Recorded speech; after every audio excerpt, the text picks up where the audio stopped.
ನಮಸ್ತೆ ಸ್ನೇಹಿತರೆ, ನಮ್ಮ ಮೂರು ಕೆರೆ ಯೂಟ್ಯೂಬ್ ಚಾನಲ್ನ ಮತ್ತೊಂದು ವಿಡಿಯೋಗೆ ತಮಗೆಲ್ರಿಗೂ ಸ್ವಾಗತ.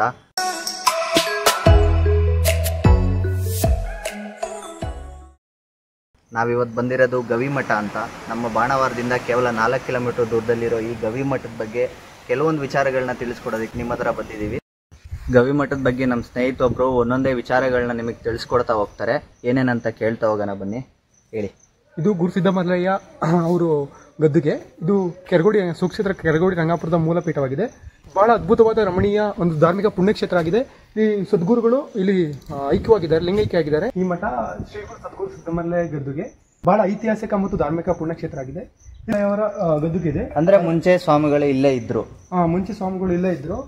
ಇವಾಗ ಅವರು ಅಲ್ಲಿ ಲಿಂಗೈಕ್ಯ ಇವರ ಸ್ವಾಮಿಗಳ ಗದ್ದುಗೆ ಇದೆ. ಗದ್ದುಗೆ ಬಹಳ ಅದ್ಭುತವಾದಂತಹ ದೇವಸ್ಥಾನವನ್ನು ನಾವು ಕಾಣಬಹುದು. ಇಲ್ಲಿ ಶ್ರೀ ಕ್ಷೇತ್ರ ಕೆರಗೋಡಿ ರಂಗಾಪುರಕ್ಕೆ ಸೇರಿದಂತಹ ಮಠವಾಗಿದೆ. ಇಲ್ಲಿ ಸುಮಾರು ಪ್ರಾಚೀನ ಕಾಲದಂತಹ ಒಂದು ವಸತಿ ನಿಲಯವನ್ನು ನಾವು ಕಾಣಬಹುದು. ವಸತಿ ನಿಲಯ ಅಂದ್ರೆ ಪ್ರೌಢಶಾಲೆ 1994ರಲ್ಲಿ ಇದಾಗಿರೋದು. ಇಲ್ಲಿ ತೋರಿಸಿ ರಮೇಶ್, ಇಲ್ಲಿ ತೋರಿಸಿ 1994 ಅಲ್ಲೇ ಹಾಕಿದ್ದಾರೆ. ಎಷ್ಟನೇ ಇಸ್ವಿಯಲ್ಲಿ ಅದು ಬಂದಿರೋದಂತ ಹೇಳ್ಬಿಟ್ಟು. ಪ್ರಾಚೀನ ಕಾಲದ್ದು 1994 ಅಂದ್ರೆ ಹತ್ತತ್ರ 30-35 ವರ್ಷದ ಹಿಂದಿನ ಒಂದು ಊಟದ ಅಲ್ಲ ಅದು. ಹುಡುಗರಿಗೆ ಇವತ್ತು ಹಾಸ್ಟೆಲ್ ಹುಡುಗರು ಇದ್ದಾರೆ, ಅವರೆಲ್ಲರೂ ಅಲ್ಲೇ ಊಟ ಮಾಡೋದು. ಇಲ್ಲಿ ಪ್ರೌಢಶಾಲೆ ಒಂದಿದೆ. ಪ್ರೌಢಶಾಲೆಗೆ ಹಾಸ್ಟೆಲ್ ಸಮೇತ ಎಲ್ಲ ಫೆಸಿಲಿಟೀಸ್ ಇದೆ. ಎಲ್ಲ ರಂಗಾಪುರದಿಂದಾನೇ ಸಿಗ್ತಾ ಇರೋದು. ಇದು ಕಾಲದ್ದು ಇರಂಗಿದೆ. ಇದೆಲ್ಲ ಪ್ರಾಚೀನ ಕಾಲದಂತಹ ಬೆಟ್ಟ ಗುಡ್ಡಗಳ ರೌದ್ರ ರಮಣೀಯವಾದ ದೃಶ್ಯಗಳನ್ನ ನಾವು ಕಾಣಬಹುದು. ಅದ್ಭುತವಾಗಿದೆ. ಮತ್ತೆ ಈ ಕಡೆ ಸುತ್ತಮುತ್ತ ಬೆಟ್ಟ ಗುಡ್ಡಗಳು ಕಾಣಬಹುದು. ಬಹಳ ಅದ್ಭುತವಾದಂತಹ ಕಲ್ಯಾಣಿ ಇದೆ, ಪ್ರಾಚೀನವಾದ ಕಲ್ಯಾಣಿ. ಇಲ್ಲಿ ಪೂಜೆಯನ್ನು ಗುರುಗಳು ಇಲ್ಲಿ ನೀರು ತಗೊಂಡು ಹೋಗ್ತಕ್ಕಂಥ ಕಲ್ಯಾಣಿ ನಾವು ಕಾಣಬಹುದು. ಬಹಳ ಹಳೆಯದಾದ ಕಲ್ಯಾಣಿ ಇದು. ಬಹಳ ಇವಾಗ ಸ್ವಲ್ಪ ಮಳೆ ಆಗಿದ್ದರಿಂದ ಸ್ವಲ್ಪ ತುಂಬಿಕೊಂಡಿದೆ ನೀರು. ಆ ಕಡೆ ನೋಡಿ ಬಹಳ ಅದ್ಭುತವಾದಂತಹ ತೋಟಗಳಿವೆ, ತೆಂಗಿನ ತೋಟಗಳು ಮತ್ತು ಬೆಟ್ಟ ಗುಡ್ಡಗಳು ನೋಡಬಹುದು. ಬಹಳ ಅದ್ಭುತವಾಗಿದೆ ಮಠ. ಇಲ್ಲಿ ಪ್ರತಿ ತಿಂಗಳು ಅಮಾವಾಸ್ಯೆ ನಡೆಯುತ್ತೆ. ಈ ಅಮಾವಾಸ್ಯೆ ಭಕ್ತಾದಿಗಳು ಸುಮಾರು ಅಕ್ಕಪಕ್ಕ ಸುಮಾರು ಒಂದು 30-40 ಹಳ್ಳಿಯಿಂದ ಇಲ್ಲಿ ಭಕ್ತಾದಿಗಳು ಆಗಮಿಸ್ತಾರೆ. ಸ್ವಾಮಿಯವರ ಕೃಪೆಗೆ ಪಾತ್ರರಾಗಿ ಇಲ್ಲಿ ಪ್ರತಿ ತಿಂಗಳು ಅಮಾವಾಸ್ಯೆ ದಾಸೋಹ ನಡೆಯುತ್ತೆ. ಭಕ್ತಾದಿಗಳು ತಮ್ಮ ಕೈಲಾದಷ್ಟು ಅನ್ನದಾನವನ್ನ ಬಂದಂತ ಭಕ್ತಾದಿಗಳು ಮಾಡುತ್ತಾರೆ. ನೋಡ್ಬೋದು ದೇವಸ್ಥಾನದ ಇಲ್ಲಿ ಒಂದು ರೋಡ್ ಇದೆ. ಸುಮಾರು ಗೋರ್ಮೆಂಟ್ ಅಕ್ಕೆರೆ ಮತ್ತೆ ಕೆಂಚೇನಹಳ್ಳಿ, ಸುಮಾರು ಈ ಕಡೆ ಬಾಣಾವರ, ಸಾಲಾಪುರ, ಈ ಕಡೆ ಸುಮಾರು ಹಳ್ಳಿಗಳಿಂದ ಭಕ್ತಾದಿಗಳು ಆಗಮಿಸ್ತಾರೆ. ಏನ್ ಪೂಜೆ ಮಾಡ್ತಾರೆ? ವಿಶೇಷವಾಗಿ ಇಲ್ಲಿ ಸ್ವಾಮಿಯವರಿಗೆ ಕಾರ್ತಿಕದಲ್ಲಿ ದೀಪೋತ್ಸವ ಆಗುತ್ತೆ. ಮತ್ತೆ ಇಲ್ಲಿ ಪ್ರತಿ ತಿಂಗಳು ಅಮಾವಾಸ್ಯೆ ನಡೆಯುತ್ತೆ. ಅಮಾವಾಸ್ಯೆ ದಿನದಂದು ಭಜನೆ ಕಾರ್ಯಕ್ರಮ ಇರುತ್ತೆ. ಭಜನೆ ಸ್ವಾಮಿಯವರ ನೆಂದು ಇಲ್ಲಿ ಭಜನೆ ಕಾರ್ಯಕ್ರಮ ನಡೆಸಿಕೊಡಲಾಗುತ್ತೆ.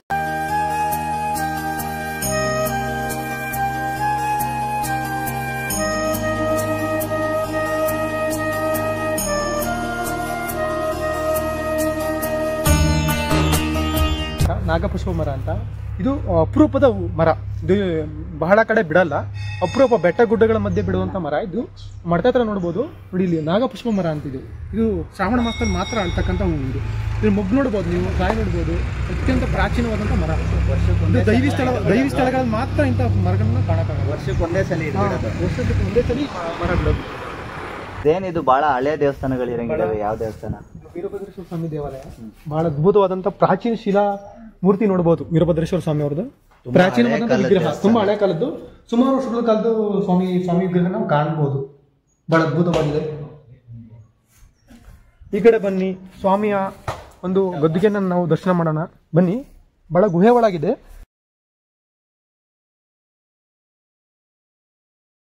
ಗುರುಗಳು ವಾಸ ಮಾಡತಂತ ಒಂದು ಗುಹೆಯನ್ನು ನಾವು ಕಾಣಬಹುದು. ಬನ್ನಿ. ಇಲ್ಲಿ ತಪಸ್ಸು ಯತಿಗಳು, ಋಷಿಗಳು ನಮ್ಮ ಇಲ್ಲಿ ತಪಸ್ಸನ್ನ ಮಾಡ್ತಕ್ಕಂಥ ಜಾಗವನ್ನು ನಾವು ತೋರಿಸ್ತೀವಿ. ಬನ್ನಿ. ಮುಂಚೆ ಎಲ್ಲ ಇಲ್ಲೇನೆ ಕೂತು ತಪಸ್ಸು ಮಾಡ್ತಾ ಇದ್ರು.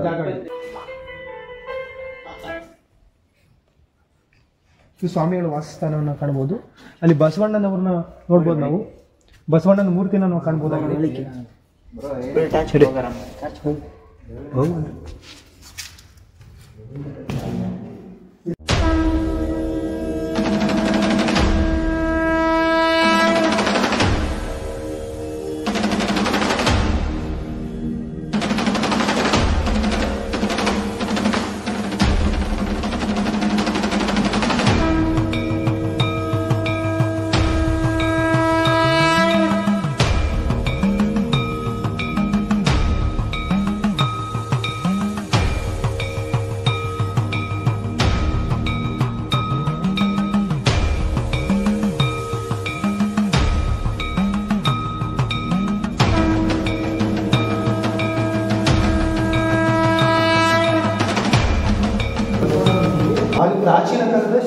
ಬಹಳ ಅದ್ಭುತವಾಗಿ ಕೆತ್ತನೆ ಮಾಡಿದ್ದಾರೆ, ನಯನ ಮನೋಹರವಾಗಿದೆ.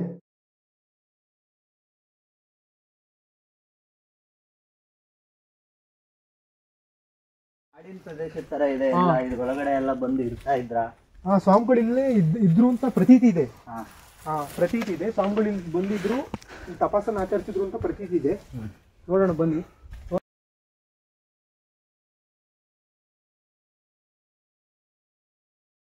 ಎಲ್ಲ ಇದೆ ನೀರು ಹೋಗೋದಕ್ಕೆ. ನೀರು ಇದು ಬಂದಂತ ಮಳೆ ನೀರು ಹೋಗ್ಲಿಕ್ಕೆ ಮಾಡಿರುವಂತಹ ಪ್ರಾಚೀನವಾದಂತ ಕೊರೆದಿರತಕ್ಕಂಥ ಸ್ಥಳ ಇದು. ಬನ್ನಿ ಸ್ವಾಮಿಯವರ ಸ್ಥಳವನ್ನು ನೋಡೋಣ.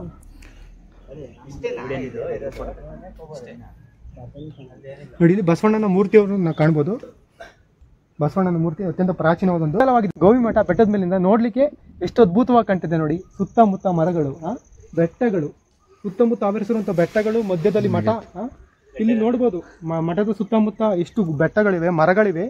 ಬಹಳ ಪ್ರಕೃತಿ ಮೇಲೆ ತಮ್ಮ ಏನೇ ವೈಯಕ್ತಿಕವಾದಂತಹ ಬರಹಗಳಿದ್ರು ಅವರು ತಮ್ಮ ಎಕ್ಸೈಸ್ ನಲ್ಲಿ ಬುಕ್ಕಲ್ಲಿ ಗೀಚ್ಕೊಬೇಕು ಹೊರತು ಸ್ವಾಮಿಯವರ ಸ್ಥಳದಲ್ಲಿ ಬಂದು ಬಂಡೆ ಮೇಲೆ ಬರೆಯೋದಂಥದ್ದು.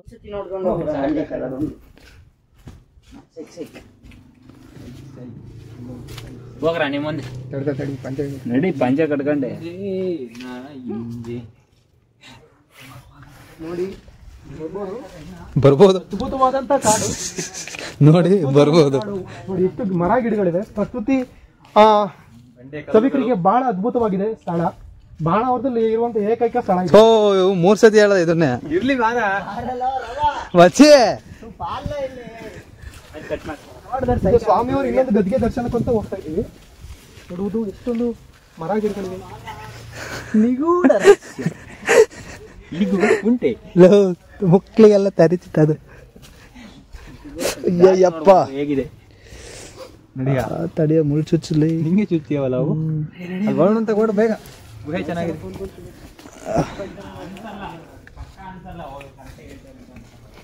ಎಷ್ಟು ಅದ್ಭುತವಾಗಿದೆ, ಬನ್ನಿ ನೋಡೋಣ.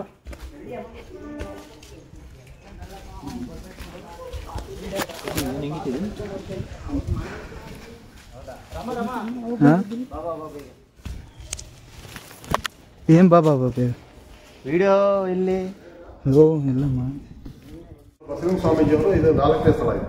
4ನೇ ಸ್ಥಳ. 4ನೇ ಸ್ಥಳ. 1, 2, 3ನೇ ಸ್ಥಳ. 3ನೇ ಸ್ಥಳ ಇಲ್ಲಿ ಸ್ವಾಮೀಜಿಯವರು ಇಲ್ಲಿ ಕೂತ್ಕೊಂಡು ಧ್ಯಾನ, ಪೂಜೆ, ಪುರಸ್ಕಾರ ಎಲ್ಲ ಮಾಡ್ಕೊಂಡು ಇಲ್ಲೇ ಇದ್ರು ಅಜ್ಜಿಯವರು. ಅದ ನಂತರ ಇಲ್ಲಿ ಬಂಡೆ ಹೊಡ್ಕೊಂಡು ಹೊರಗಡೆ ಬರೀ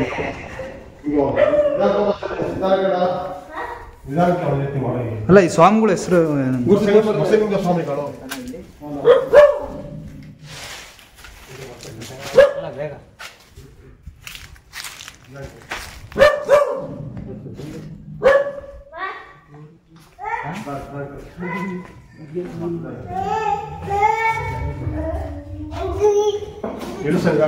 ನೀವೆಲ್ಲ ಗವಿ ಮಠ ಇಲ್ಲೆಲ್ಲ ನೋಡೇ ಇರಲ್ಲ. ಇಲ್ಲೇ ವಾಸ ಇದ್ರು ಅಂತಾನ ಅವರು ಮುಂಚೆ.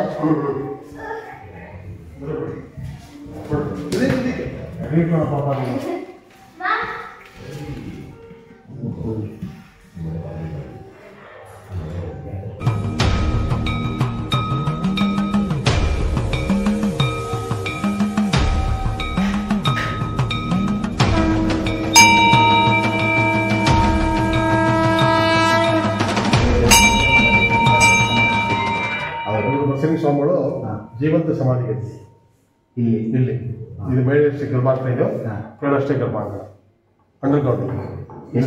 ಎಷ್ಟು ವರ್ಷದ ಹಿಂದೆ? ಇದೆಲ್ಲ ಒಂದು 5 ವರ್ಷ ಆಯ್ತು. 5 ವರ್ಷ. ಫಸ್ಟ್ ಲಿಂಗ ಗದಿಗೆ ಕಳಿಸಿ ಮೇಲೆ ಲಿಂಗ ಪ್ರತಿಷ್ಠಾಪನೆ ಮಾಡಿ ಅಜ್ಜಿಯವರು ಕೂರೋದಕ್ಕೆ ಹೊರಗಡೆ ಯುವತಿ ಕೃಷಿ ಕಾಣುತ್ತೆ 3 ಕಟ್ಟಿ ಒಳಗಡೆ ಅಜ್ಜಿಯವ್ರು ಕೂರೋದಕ್ಕೆ ಜೀವಂತ ಸಮಾಧಿ ಆಗಿದೆ. ಜೀವಂತ ಸಮಾಧಿ. ಇಲ್ಲಿ ಈ ಕಡೆ ಒಂದು ಬಾಗಿಲು, ಆ ಕಡೆ ಒಂದು ಬಾಗಿಲು ಇರುತ್ತೆ. ಅಜ್ಜಿಯವ್ರು ಇದ್ದಾಗ ಒಬ್ಬರ ಆಗಿರ್ತಾರೆ. ಅಜ್ಜಿಯವ್ರು ಹೊರಗಡೆ ಹೋಗಿ ಅಲ್ಲಿ ಜಾಕೆಟ್ ಇಂಡಸ್ಟ್ರಿ ಮಾಡಿ ನಾವು ಹೆಂಗೆ ಸತ್ತಾಗ ಆರೋಗ್ಯ ಮಾಡ್ತೀವಿ ಇದ್ದಂಗೆ ಹಿಂಗೆ ಮಾಡ್ತಾರೆ. ಪ್ರಸಾದ ಅಂತ ಅಜ್ಜಿ ಹೊರಗಡೆ ದಯ ಮಾಡ್ತಾರೆ. ಅಜ್ಜಿಯವ್ರು ಬೇಕು ಸುಳ್ಳು ಇಟ್ಟಿರ್ತಾರೆ. ಅದ ನಂತರ ಅದು ಅಜ್ಜಿಯವರಿಗೆ ಪೂಜೆ ಆಗ್ತಾರೆ. ಜಾಕೆಟ್ ಇಂಡಸ್ಟ್ರಿ ಬಾಗಿಲು ಕ್ಲೋಸ್ ಮಾಡ್ತಾರೆ. ಅಜ್ಜಿಯವ್ರು ಕೂತಿ ಕುರ್ಚಿ ಇದೆ. ಅಜ್ಜಿಯವ್ರು ಮಲ್ತಿ ಮಂಚ ಕೂರ್ತಾ ಇದ್ದಿದ್ದು ಕುರ್ಚಿನೇ ಇದಾ? ಮುಂಚೆ ಅವಾಗಿಂದನೂ ಇದೇ ಕುರ್ಚಿಯಲ್ಲಿ ಇದ್ದಿದ್ದು. ಆ ಕುರ್ಚಿ ಹಂಗೆ ಇಟ್ಟಿದ್ದೀರಾ ಅವಾಗಿಂದ? ಅಜ್ಜಿಯವ್ರದ್ದೆ ಇದು ಅದು ಪೂಜೆ ಬಂದ್ರೆ ಅಜ್ಜಿಯವರು ಪೂಜೆಗೆ ಬಂದ್ರೆ ಇದೆಲ್ಲ ಇದೆಲ್ಲ ಫಸ್ಟ್ ಎಲ್ಲ ಹೊರಗಡೆ ಇತ್ತು. ಇತ್ತೀಚೆಗೆ ಕ್ಲೀನ್ ಇತ್ತೀಚೆಗೆ ನವೀಕರಣ, ದೇವಸ್ಥಾನ ನವೀಕರಣ ಮಾಡಿದ್ದಾರೆ. ಎಲ್ಲ ಇಂಪ್ರೂವ್ಮೆಂಟ್ ಮಾಡಿ. ಭಕ್ತಾದಿಗಳಿಗೆ ಇಲ್ಲಿಗೆ ಬರೋದಕ್ಕೆ ಅವಕಾಶ ಇದೆಯಾ? ಯಾರು ಬೇಕಾದ್ರೂ ಬರ್ಬೋದು ಭಕ್ತಾದಿಗಳು. ಇದು ಅಜ್ಜನ ಮಗದ ಮಂಚ, 500 ವರ್ಷದಿಂದ ಹಿಂಗೆ ಇದೆ. ದೊಡ್ಡ ಮಂಚ. ಅಜ್ಜವರು ಇದು 4ನೇ ಸ್ಥಳ ಇದೆ.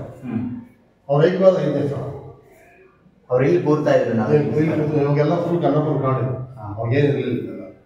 ಅಜ್ಜಲ್ಲಿ ಬಂದು ಕುತ್ಕೊಂಡು ಇದು ಕಮ್ಮಿ ಮಾಡ್ಕೊಂಡು ದೇವರಲ್ಲಿ ಸ್ನಾನ ಪೂಜೆ ಎಲ್ಲ ಪೂಜೆ ಸ್ಥಾನಕ್ಕೆ ದೇವಸ್ಥಾನ ಇಲ್ಲೇ ಇಟ್ಕೊಂಡು ಇಲ್ಲೇ ಮಾಡ್ಕೊಂಡೆಲ್ಲ ಮಾಡ್ಕೊಂಡು ಇಲ್ಲೇ ಇದ್ದ ಅಜ್ಜ. ಅನಂತರ ಇದೆಲ್ಲ ಬಹಳ 7 ರೊಟ್ಟಿ ಉದ್ರ ಶೆಟ್ಟಿ ಇರ್ತಾರೆ. ಅವರು ಅಜ್ಜವರೆಲ್ಲ ಜೀರ್ಣೋದ್ಧಾರ ಮಾಡ್ಕೊಟ್ಟಿದ್ರು. ಮುಕ್ತ ವ್ಯಾಪಾರ ಮಾಡ್ತಿರ್ತವ್ರು. ಇಲ್ಲಿ ಬಂದು ಅಜ್ಜಾರಿ ಕರ್ಕೋ ಚಮಚರ್ ಹಾಕೊಂಡ್ಬಿಟ್ಟು ಅವ್ರು ಇಳಿದ ವ್ಯಾಪಾರ ಮುದ್ದಿದ್ದನ್ನು ನಾವು ಕಟ್ಸ್ಕೊಡ್ತೀವಿ ಅಂತೇಳಿ ಅವ್ರು ಹೇಳಿದ ಆಯ್ತು. ಅವ್ರು ಕಟ್ಸ್ಕೊಟ್ರು. ಈ ತರ ಕಟ್ಸ್ಕೊಟ್ಟು ಎಷ್ಟು ವರ್ಷ ಆಯ್ತು? ಈ ತರ ಕಟ್ಸಿ ಅವ್ರಲ್ಲೇ ಅಜ್ಜವ್ರು ಇದ್ದಂಗೆ ಕಟ್ಸಿ ಇದ್ದಾಗಲೇ ರೈಲ್ವೆ ಕಮ್ಮಿ ಒಂದು ಬಟ್ಟೆ ಕಟ್ಪಕ್ಕಲ್ ಮೇಲೆ ಆಸೆ. ಇದ್ರ ಮೇಲ್ಗಡೆನೂ ಹೋಗ್ಬೋದಾ? ಇಲ್ಲ ಜಾಗ ಆ ಕಡೆ ಜಾಗ ಇದೆ. ಈ ಮಠದ ಯಶಸ್ವಿ ಮೇಘಲ ಗವಿ ಮಠ. ಮೇಘಲ ಗವಿ ಮಠ ಮಠ ನಿರ್ಮಾಣ ಮಾಡೋದು. ಮಠ ನಿರ್ಮಾಣ ಮಾಡ್ತಾರಲ್ಲ, ಯಾರು ಮಾಡ್ತಾರೆ? ಮೇಂಟೆನೆನ್ಸ್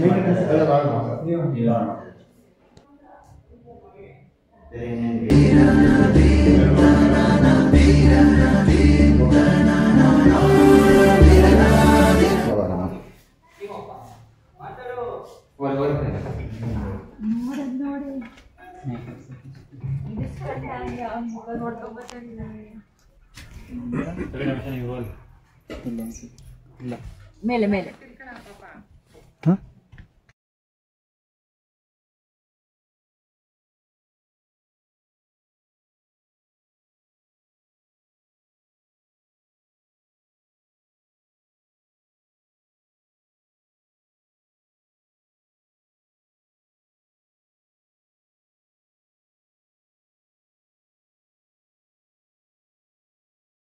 ಇದಲ್ಲ ಹುಣಸೆ ಮರ.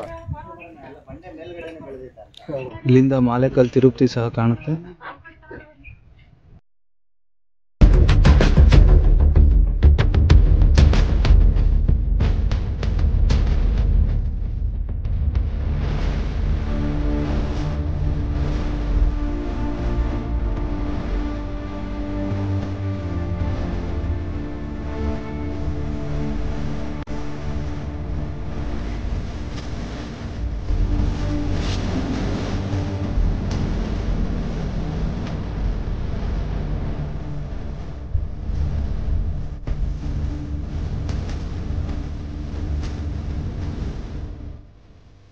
ಆ ಕಡೆಯಿಂದ ಏನಿದೆ ಅವ್ರು ಪರ್ಸನಲ್ ಆಗಿ ಬರೋದಕ್ಕೆ ಮಾತ್ರ, ಪೂಜೆ ಮಾಡೋದಕ್ಕೆ ಅದಕ್ಕೆ ಇಟ್ಕೊಂಡಿದ್ದಾರೆ. ಇವರು ಜಡೆ ಸ್ವಾಮೀಜಿಯವರು ಅಂತೇಳಿ ಇವರು ಜೀವನ ಸಮಾಧಿಗಳಿಗೆ ಮೇಲೆ ಚಕ್ರ ಭಾಗ, ಕೆಲವು ಚಕ್ರ ಭಾಗ, ಇದೊಂದು ಭಾಗ, ಇದೊಂದು ಭಾಗ. ಅಜ್ಜರದು ಓಪನ್ ಆಗಿರ್ತಾರೆ. ಅಜ್ಜರ ಒಳಗಡೆ ರೋಜ್ ಜಾಗಟೆ ಶಬ್ದ ಮಾಡಿ ಈ ಭಾಗ ಕ್ಲೋಸ್ ಮಾಡಿ ತೆಗಿತಾರೆ. ಈಗ ಅವಾಗಿಂದಾನು ಇದೇ ತರ ಇರಂಗಿದೆ ಸ್ವಾಮೀಜಿಯವರು ನಿಜೈಕ್ಯ ಸ್ಥಳ. ನಿಜೈಕ್ಯ ಸ್ಥಳ. ಅಜ್ಜಾರು ಕೂರ್ಬೇಕಾದ್ರೆ ಅಜ್ಜಾರು ಒಂದಡಿ ನೆಲ ಬಿಟ್ಟು ಮೇಲೆ ಕೂರ್ತಿದ್ದಾರೆ. ಶಿವಪೂಜೆ ಭೂಮಿ ಆಶ್ರಯದಲ್ಲಿ ಕೂಡುವಂತೆ. ಅವಾಗಿಂದಾನು ಇದು ಹಿಂಗೆ ಇದೆ. ಈ ತರ ಇದೇ ತರ ಇದೆ. ಸ್ವಲ್ಪ ಬಂದು ಕೊಳೆ ಸುಧಾ ಕಾಣುತ್ತೆ. ಪೂಜೆ ಆಗತಕ್ಕ ಇರೋದಂತೆ. ಸ್ವಲ್ಪ ಪೂಜೆ ಆದ ಅಜ್ಜಾರು ಆಲ್ರೆಡಿ ಹಾಲ್ಕೊಂಡು ಹೋಗ್ತಾ ಇದ್ದಾರೆ. ಹುಲಿ ಬಂದು ಮನೆ ಕಾಣುತ್ತೆ. ಅಷ್ಟು ಇರುವುದು ಪವಾಡ ಪುರುಷ. ಸದ್ಗುರು ಯತಿಗಳು ಮತ್ತು ಪವಾಡ ಪುರುಷ ಬಸವಲಿಂಗ ಸ್ವಾಮಿ ಅವರ ನಿಜೈಕ್ಯ ಸ್ಥಳ ನಾವು ಕಾಣಬಹುದು. ಬಹಳ ಅದ್ಭುತವಾಗಿದೆ, ಪ್ರಾಚೀನವಾದಂತಹ ದೇವಾಲಯ. ಇದೇನು ತೂಕ ಸುತ್ತ ಆಗೈತಲ್ಲ ನೀರು ನೋಡಿ.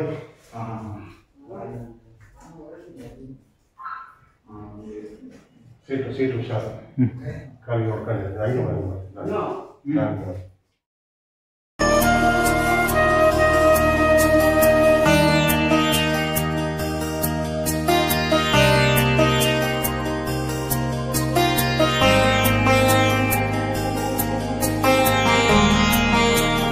ಊರುಗೇರಿ ಯೂಟ್ಯೂಬ್ ಚಾನಲ್ಗೆ ಸಬ್ಸ್ಕ್ರೈಬ್ ಮಾಡಿ.